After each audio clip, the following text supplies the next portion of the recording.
যখন জাতীয়তাবাদী দল বিএনপির বিভিন্ন স্তরের তরুণ নেতারা নিজেদের ব্যক্তিগত আখের গোছাতে ব্যস্ত, কে কোন ব্যবসা প্রতিষ্ঠান, কোন ঘাট, কোন হাট বা কোন সরকারি টেন্ডার দখল করবে সেই প্রতিযোগিতায় লিপ্ত, ঠিক তখনই এক ব্যতিক্রমী এবং প্রশংসনীয় দৃষ্টান্ত স্থাপন করেছেন নারায়ণগঞ্জ জেলা যুবদলের সদস্য সচিব মশিউর রহমান রনি।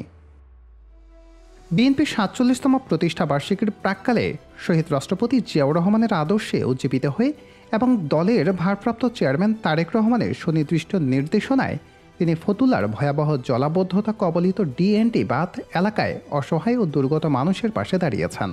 দীর্ঘদিন ধরে ডিএনডি এলাকার লাখ লাখ মানুষ, বিশেষ করে ইসদাইর, গাবতলী, টাগারপাড় এলাকার বাসিন্দারা এক চরম মানবিক বিপর্যয়ের সম্মুখীন।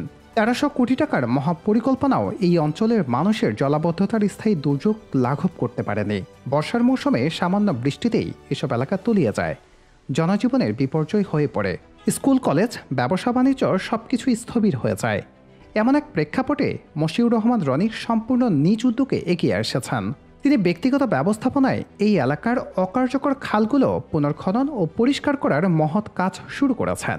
এই সময়োপযোগী এবং সাহসী উদ্যোগটি এলাকার মানুষের দীর্ঘদিনের কষ্ট অনেকটাই লাঘব করেছে।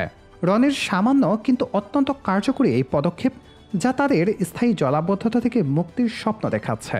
জনগণের সাথে সম্পৃক্ত থাকার যেটা প্রয়োজন, যেটা করা উচিত, আমাদের নেতা জনাব তারেক রহমান যেটা বলেছেন, উনি চানই যে সাধারণ মানুষ একটু কিভাবে ভালো থাকতে পারে, সাধারণ মানুষ কি করলে, কোন কাজটা করলে সাধারণ মানুষ ভালো থাকবে, বাংলাদেশ জাতীয়তাবাদী দলের প্রতি আস্থা থাকবে।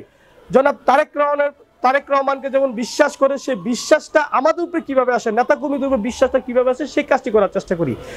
সেই জন্য আমি আমার জায়গা থেকে ৫ তারিখের পরে সমাজের উন্নয়নমূলক যে কাজগুলো আছে সেই কাজগুলো করার চেষ্টা করি। আপনি জেনে থাকবেন ৫ তারিখের পরে সরকারি ডিসি অফিস বলেন, এসপি, জেলা পরিষদ বলেন, উপজেলা পরিষদ বলেন, আমি সেখানে গিয়ে তাদের সাথে সমন্বয় করে, তাদের সাথে কথাবার্তা বলে সামাজিক যে কাজগুলো আছে সেই কাজগুলোর সাথে সম্পৃক্ত হওয়ার চেষ্টা করেছি।